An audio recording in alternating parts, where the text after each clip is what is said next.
Hi, my name is Alex, and in this video I'm going to discuss how to use educational and instructional technologies in order to promote equity, inclusion, diversity, and social justice. There are many directions to explore with such a vast and important topic.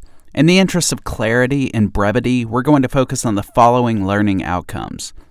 We'll discuss what we mean by the digital divides, and it's important to note that we'll be talking about more than one digital gap.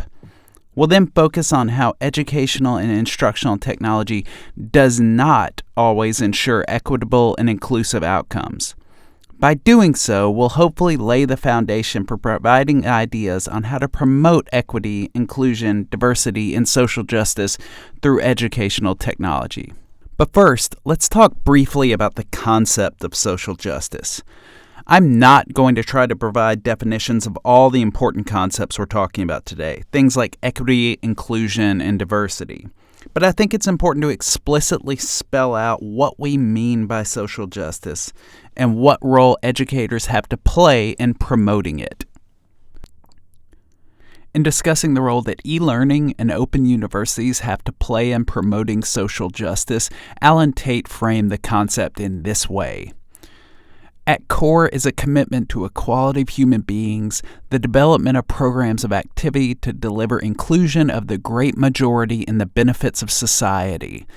It is easy to see how an intention to include the excluded and to support those who have been denied opportunity would develop as the missions of open universities.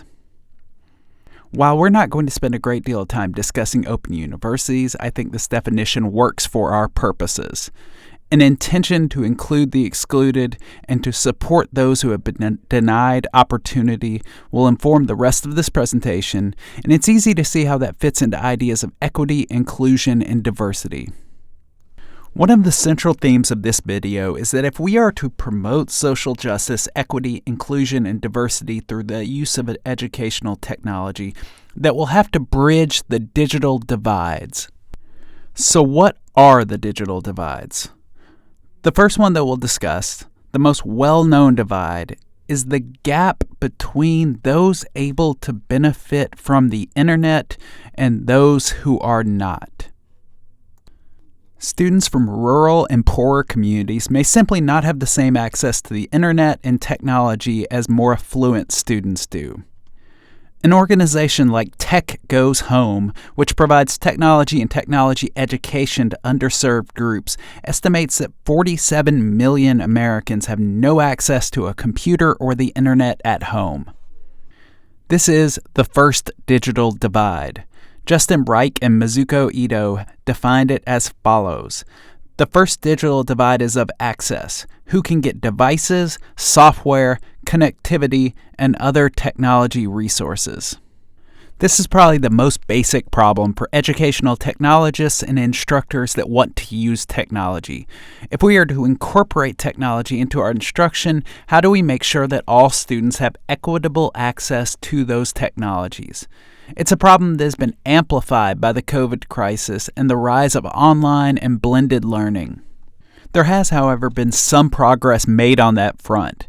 As Sherry Marks and Young-Hee Kim have noted, in the past, much research on technology and equity in education focused specifically on access to technology for historically marginalized populations, such as children of color, children with disability, and children in poverty.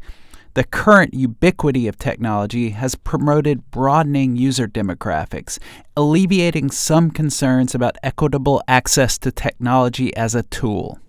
But that is not the only digital divide. In 2001, Paul Atwell, a sociologist, began to speak of a second digital divide, one that has to do with how educational technology is used. As Justin Reich has explained, even when access gaps are closed, white and affluent students are more likely to use technology for creativity and problem solving with greater levels of mentorship from adults, while students from minority groups and low-income neighborhoods use technology more commonly for routine drills with lower levels of adult support. This is the problem of the second digital divide in a nutshell.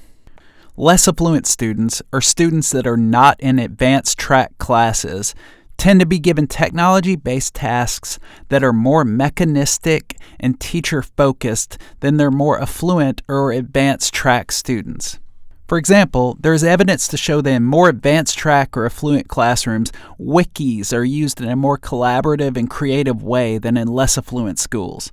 There is also evidence to show that wikis are simply more likely to be used in more affluent schools or advanced track classes to begin with. Similarly, research has shown that math class technologies were more likely to be used for simple drills and memorization in non-white, less affluent classrooms. Research has even shown that more affluent students are more likely to sign up for free, open educational resources.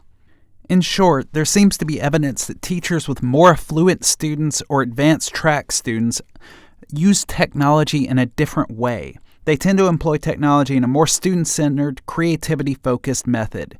Meanwhile, students that are from less affluent schools or not in advanced level classes tend to be assigned technology-based tasks that are more drill-based and less student-centered.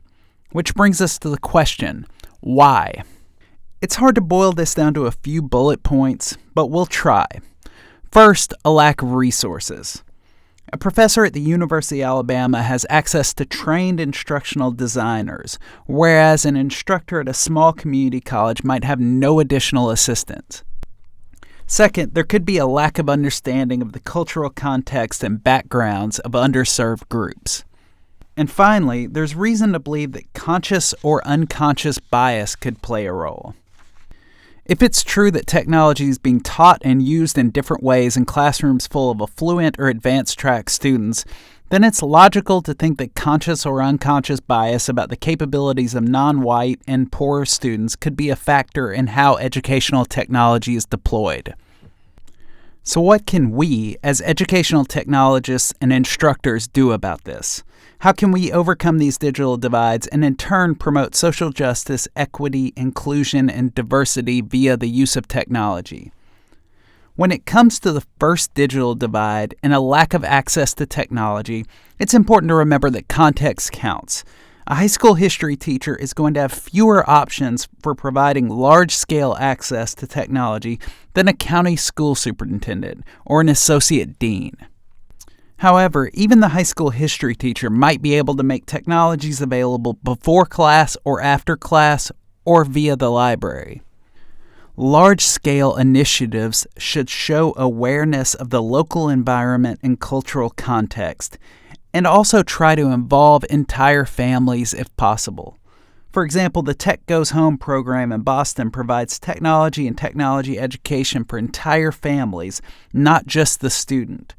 This could help with providing more adult mentorship in the use of technology, something that has been cited as a reason for the second digital divide. One bright spot is it seems that educators can have more direct control over bridging the second digital divide. If unconscious bias plays a role in how technology is used in less affluent or advanced track classrooms, then intentional reflection and self-awareness among instructors seems key. Regularly examining whether you are using technology in an equitable, inclusive, and challenging way could be an important first step. Educators should stop thinking of technology as something that students, especially low-income or non-white students, use for basic tasks, and instead challenge them to use technology to solve problems and construct knowledge. Educators could even incorporate real-world social justice initiatives into these classroom projects. Educators could also share their work. If you've come up with an effective technology-based lesson plan, share it as an open educational resource. This could be invaluable for teachers from lower resource environments that might not have access to extra help. Finally, school systems or universities can engage in a review of technology opportunities to make sure that they are not being primarily offered to advanced track or advanced level students. This list of readings help to inform and inspire the views presented in this video and could be a useful resource for interested parties. By providing equitable access to technology and by challenging all students to use technology to solve real-world problems and construct knowledge, educators can help to promote inclusiveness, equity, diversity, and social justice.